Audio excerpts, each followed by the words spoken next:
এই ভেন্ডির একটা রেসিপি দেখাবো। হ্যাঁ, খুব কচি কচি ভেন্ডিগুলো, খুব আর এই কচি কচি ভেন্ডিগুলো না সর্ষে পোস্ত খেতে খুব ভালো লাগে।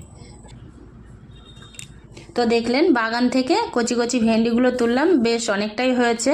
আর সর্ষে আর পোস্তটাকে প্রথমে একটু শুকনো বেটে নিলাম, নিয়ে তারপর জলে ভিজিয়ে রেখেছি। তারপরে ওটা আদা, একটু কাঁচা লঙ্কা আর টমেটো একসঙ্গে আবার পোস্ত সর্ষের সঙ্গে বেটে নিলাম, একটা স্মুথ পেস্ট। তারপরে ভেন্ডিগুলোকে কেটে ধুয়ে সর্ষের তেলে নুন হলুদ দিয়ে ভেজে নিলাম হালকা করে, একদম কচি ভেন্ডি, বেশি ভাজতে লাগবে না।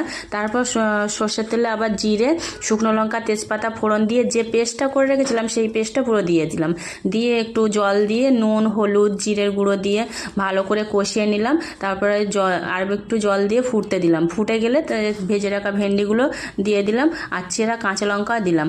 তারপরে বেশিক্ষণ ফোটাতে লাগবে না, কচি ভেন্ডি তো, একটু মাখা মাখা হয়ে গেলে একটু মিষ্টির জন্য আমি একটু বাতাসা দিলাম। তারপর